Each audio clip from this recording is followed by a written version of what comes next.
Le mot bioéthique est un mot très large. En tous les cas, il contient le mot éthique et le mot vie. Et l'enjeu le plus fondamental, dans le fond, c'est de réfléchir ensemble, et non pas individuellement, ensemble, sur qu'est-ce qui est bien pour la vie de tout être humain, quel qu'il soit. Et singulièrement, bien sûr, selon ce que tout le monde pense, la vie des plus vulnérables. Le critère pour bien penser sur la vie, c'est de savoir ce qui est bon et heureux pour la vie des plus vulnérables. C'est l'enjeu, à mon avis, majeur. Est-ce que notre société veut accompagner les plus vulnérables? Est-ce que notre société est heureuse de vivre avec les plus vulnérables? Est-ce que notre société a la volonté d'exprimer une solidarité de fond pour soutenir les plus vulnérables en leur donnant tout ce dont ils ont besoin pour vivre de façon la plus heureuse possible? Voilà les questions que je formulerai pour dire les enjeux des États généraux aujourd'hui de la bioéthique.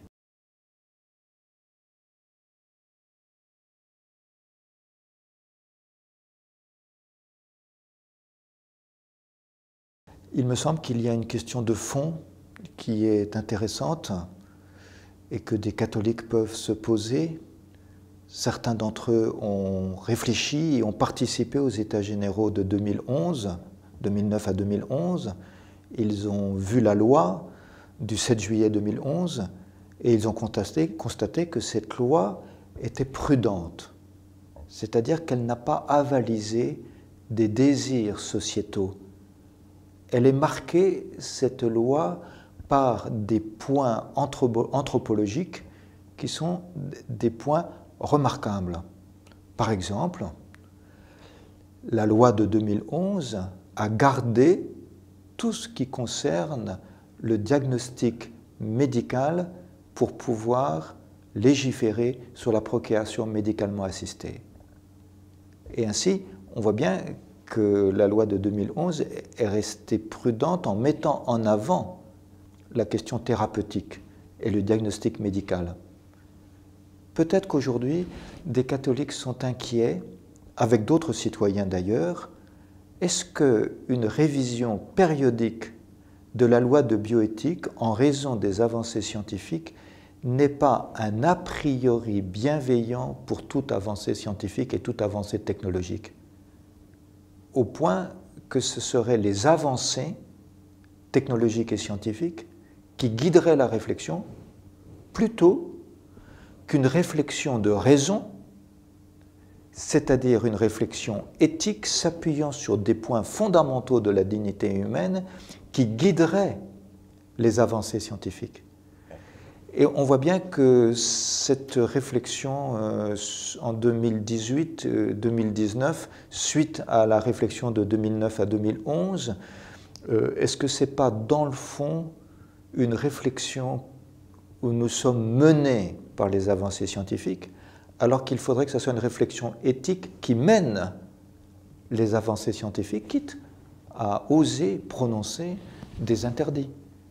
Et peut-être que beaucoup sont là en train de se dire, mais est-ce qu'on n'est pas en train de brader de façon homéopathique les interdits les uns après les autres? Est-ce qu'on n'est pas en train de laisser cours aux scientifiques pour la seule raison qu'ils sont scientifiques? Ce n'est jamais la science qui mène le monde, c'est toujours la philosophie, c'est toujours la pensée, c'est toujours la sagesse philosophique, c'est-à-dire l'amour de la sagesse.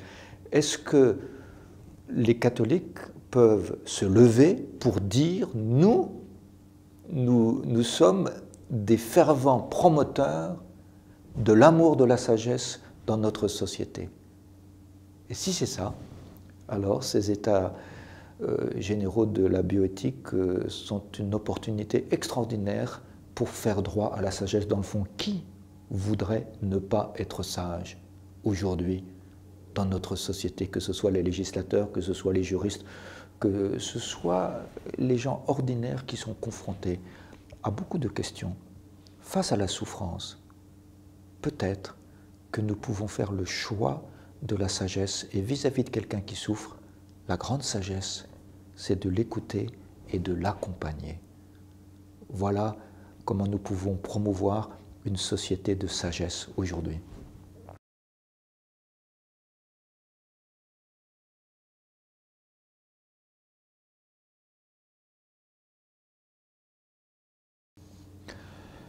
Je ne sais pas s'il y a un vrai débat sur la notion de progrès. Je vois bien que l'intelligence artificielle nous rejoint tous. Nous avons tous un téléphone portable et donc nous sommes connectés par l'intelligence artificielle.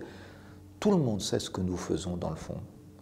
Quand je vais dans un restaurant, je suis frappé que quand j'en sors, et même avant que j'en sorte, j'ai déjà sur mon iPhone un truc à répondre pour savoir si ce restaurant m'a plu. Mais j'ai jamais dit à personne que j'étais allé au restaurant. Comment ça se fait que mon iPhone le sait? C'est que quelque part, il y a de l'intelligence artificielle qui me rejoint, qui me poursuit, qui m'accompagne et qui fait pression sur moi. J'ai jamais demandé que mon iPhone il ait des adaptations de certains services, applications, etc. Pourquoi elle m'arrive sans arrêt? Pourquoi tous les 2 jours, j'ai quelque chose sur mon téléphone qui me dit qu'il faut changer? J'ai jamais rien demandé. Où est le respect de ma liberté? Et ça, c'est une expérience que tout le monde peut faire. Quand je regarde une vidéo sur YouTube, pourquoi on me propose, quand elle est finie, immédiatement une autre vidéo? Est-ce que l'intelligence artificielle est là en train de me conduire dans la conduite addictive et de m'emprisonner dans la conduite addictive? Ou bien est-ce que l'intelligence artificielle permet des vrais progrès pour le soin?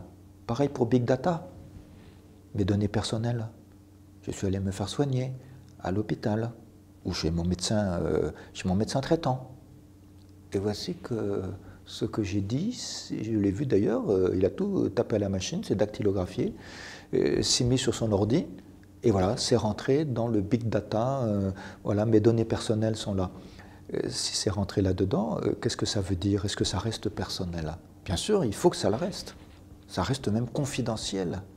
La déontologie médicale, si on veut que ça reste un lieu de confiance entre le patient et les médecins, ça ne peut que rester confidentiel. Voilà les questions que ça pose. Comment évaluer le progrès? À une seule condition. Il n'y a de progrès que quand il y a une éthique qui guide l'utilisation des technologies promues par l'intelligence artificielle ou le big data. Et cette éthique, c'est toujours le respect de la personne humaine, le respect de sa dignité et singulièrement le respect de celle qui ne peut pas se défendre, qui est la plus vulnérable. Peut-être que certains ont un pouvoir pour avoir accès aux responsables de l'intelligence artificielle ou de big data, mais il y en a beaucoup, c'est la majorité, qui se sentent impuissants face à l'intelligence artificielle et face au big data. Une totale impuissance. Peut-être que le vrai progrès, c'est que personne ne se sente impuissant au sens où tout le monde se sent respecté. Et précisément du point de vue de la santé, dans ce qui lui est confidentiel et qui lui appartient, et qui n'appartient à personne d'autre. Souvenez-vous que la loi française demande que ça soit toujours le patient qui prend les décisions avec le professionnel de santé pour ce qui concerne sa santé. Et est-ce que ces technologies super puissantes que sont l'intelligence artificielle et big data vont dans le fond renverser cette loi française? C'est plus le patient qui est responsable, ça devient des écosystèmes informatiques qui viendront me pousser et induire une décision de santé me concernant. À mon avis, ça serait très grave. Le vrai critère, c'est que nous nous sentions tous respectés, fiers de ce que nous sommes, et non pas laissés dans l'impuissance, dans le sentiment d'impuissance.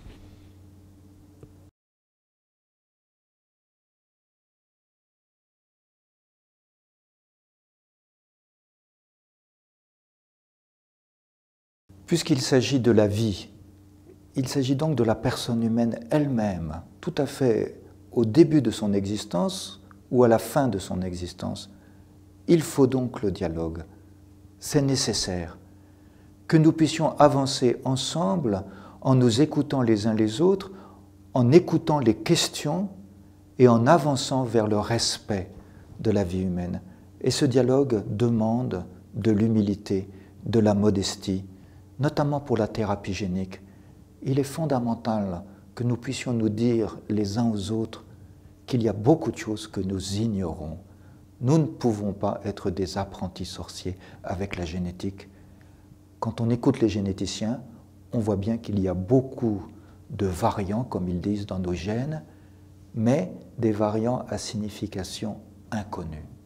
Nous ne comprenons pas. Et donc soyons modestes dans ce dialogue, mais dialoguons pour que la vie soit toujours respectée, pour que la vie soit toujours admirée, et pour que nous puissions toujours être au service de la vie. Et quand je dis la vie, c'est toujours une vie en chair et en os, c'est-à-dire une personne humaine dès le commencement, au milieu de sa vie, et aussi à la fin de sa vie. Voilà pourquoi le dialogue est nécessaire, il doit être serein, posé, et il demande du temps. Alors je vous souhaite à chacun d'entre vous un bon dialogue.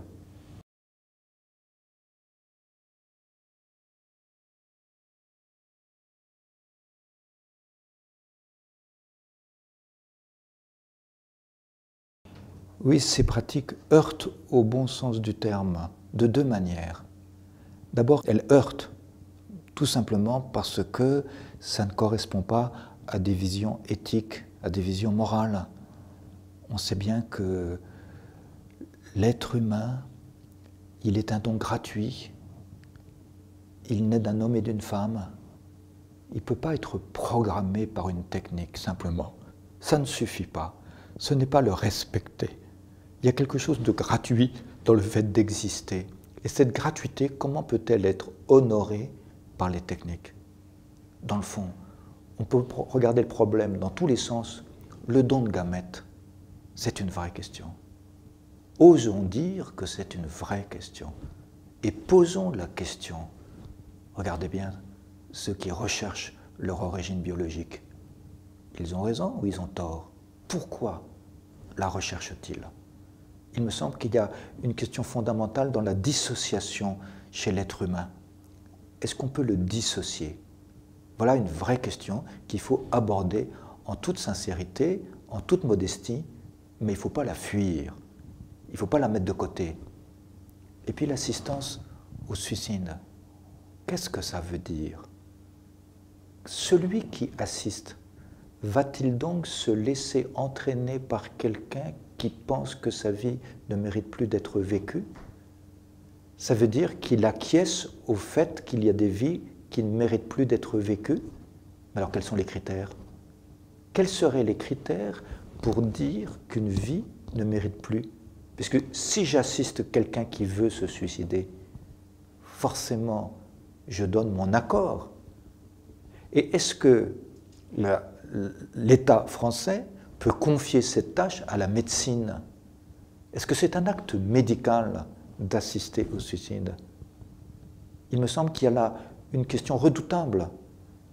La vraie question, est-ce que nous sommes capables tous de prendre soin les uns des autres dans nos extrêmes vulnérabilités et de poser un regard, comme dit le pape François, qui soit un regard contemplatif pour nous émerveiller de la beauté de chaque personne humaine, alors même qu'elle est extrêmement vulnérable. Tout ça mérite le dialogue. Tout ça mérite le dialogue pour que nous puissions trouver les voies justes et ne pas nous laisser aller à des simples désirs, souvent affectifs. Bien sûr, il faut écouter ces désirs, il faut les respecter. Mais comment éduquer nos désirs? Nous savons bien que c'est le principe même de l'éducation, d'éduquer les désirs chez un enfant et chez un adolescent et même chez un adulte. Je vous termine en vous disant juste un exemple. J'allais dans un EHPAD, j'étais dans le couloir, j'allais visiter une personne presque centenaire. Je savais qu'elle était en fin de vie. Elle avait la position du fœtus, le visage très ridé et très sec. Tous les symptômes cliniques de la mort qui allaient venir étaient là. Et quand j'étais dans le couloir, l'aide-soignante sort de la chambre où j'allais. Elle me voit.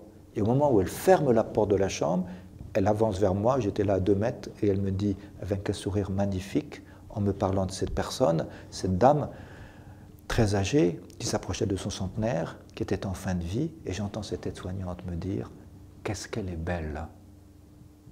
Cette aide-soignante fait un travail extraordinaire dans nos états généraux de bioéthique. Je ne sais pas si elle s'exprimera d'une manière ou d'une autre. En tout cas, je veux être son porte-parole. Qu'est-ce qu'elle est belle! Comment se fait-il que certains ou certaines d'entre nous n'arrivent pas à voir la beauté? Ça, c'est une question très profonde. Est-ce que nous pouvons nous éduquer les uns les autres, nous aider les uns les autres à entrer dans ce regard contemplatif qui voit la beauté de tout être humain? Bien sûr, ce n'est pas sans souffrance. Je pense à ces médecins, ces équipes soignantes qui réaniment des enfants, des bébés. Est-ce qu'il faut les réanimer? Pas les réanimer. Ils sont magnifiques. La famille est à côté. Et qu'est-ce que fait le personnel soignant? Quelles questions graves se posent des équipes soignantes? Pouvons-nous tous nous entraider à avoir ce regard qui n'est pas un regard technicien, qui n'est pas un regard pragmatique, qui n'est pas un regard d'ordinateur, c'est un regard qui vient du plus profond de nous-mêmes, c'est un regard humain qui est capable de voir la beauté de la vie et du coup d'aller vers des décisions de solidarité où nous nous entraidons tous à admirer l'existence humaine, la vie humaine et à nous entraider quand la souffrance est là.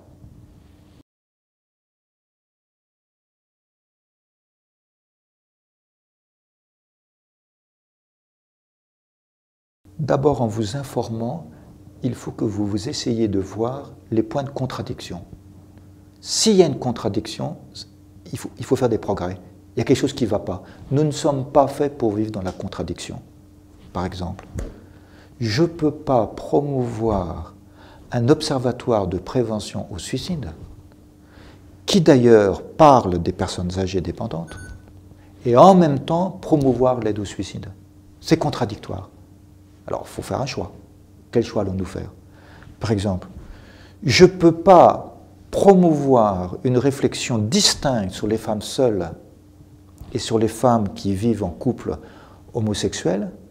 C'est deux situations totalement différentes. C'est ce que dit le Comité consultatif national d'éthique. Et en même temps dire que ce n'est pas grave, on peut ouvrir la procréation médicalement assistée à toutes les femmes, qu'elles soient célibataires ou qu'elles soient homosexuelles ou même hétérosexuelles. Non. Si ce n'est pas la même chose, on voit bien que là, il y a des contradictions. Il faut lever ces contradictions. Peut-être que vous ne savez pas les résoudre. Peut-être que moi non plus, je ne sais pas les résoudre. Mais au moins les lever. Et du coup, poser une question. Et la poser de façon forte. Depuis toujours, la pensée humaine a progressé selon un principe admis par tous. C'est ce qu'on appelle le principe de non-contradiction. C'est-à-dire, je ne peux pas admettre avec mon intelligence humaine une contradiction. D'ailleurs, si vous allez parler avec des adolescents, avec des collégiens, vous verrez, ils se révoltent devant deux choses. Une injustice, on ne peut pas accepter l'injustice. Quelqu'un qui accepterait l'injustice ne serait pas digne de l'humanité qu'il habite. On ne peut pas accepter l'injustice. On ne peut même pas en faire, mais on ne peut même pas l'accepter. Et deuxièmement, on ne peut pas accepter la contradiction. Quand est-ce qu'un éducateur vis-à-vis de jeunes est un vrai éducateur? C'est quand il y a une sincérité de fond. Il n'y a pas de contradiction entre ses paroles et ce qu'il dit. Eh bien, au niveau de la société française, au niveau de l'État français, c'est la même chose. Nous ne pouvons pas accepter des contradictions. Et il faut lever ces contradictions sous forme de questions, et ça sera un grand service pour que nous avancions dans la réflexion commune pour arriver à des voies, des chemins de sagesse, de justice et de paix, de sérénité, où on rassemble la société française. On ne rassemble jamais dans la contradiction. Et du coup, tous, vous pouvez faire un progrès à la société française grâce aux états généraux de la bioéthique, selon ce principe simple que je viens de vous dire, pas d'injustice, pas de contradiction.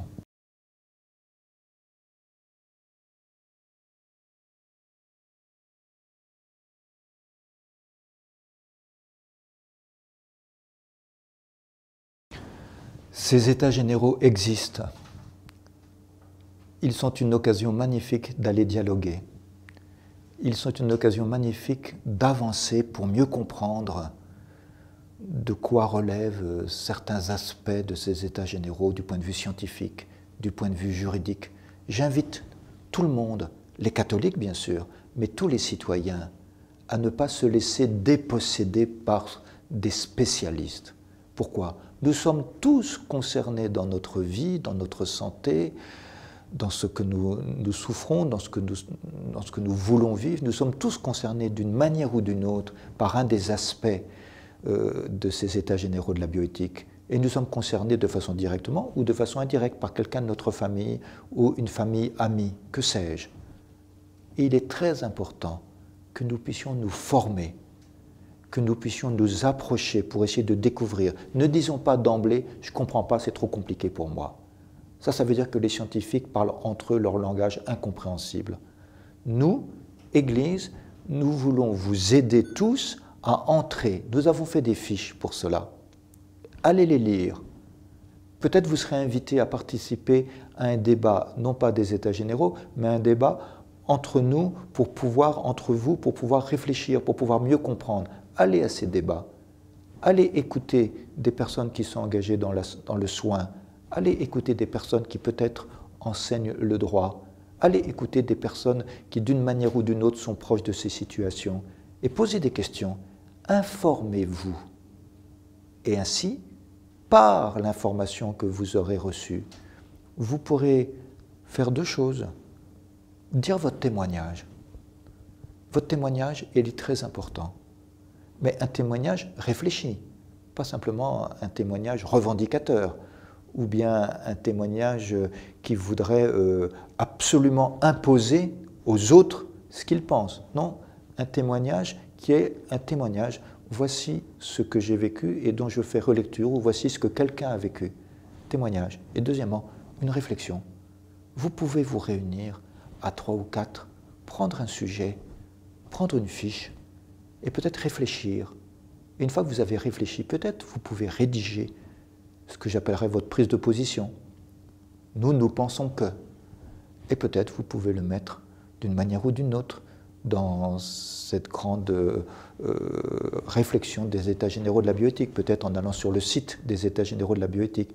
En tous les cas, c'est une occasion qu'il faut saisir positivement pour pouvoir être des témoins de la grandeur de la vie, de l'importance d'être accompagné quand il y a une souffrance, et aussi de notre capacité à prendre soin les uns les autres. Ça ne veut pas dire que c'est facile, mais ce n'est pas parce que le chemin monte qu'on s'est trompé de chemin. Alors mes amis, montez sur ce chemin. Vous ne vous tromperez pas et vous verrez que vous pouvez arriver à partager des valeurs fondamentales sur la dignité humaine et le respect de tout être humain. Je suis sûr que vous pourrez arriver à les exprimer.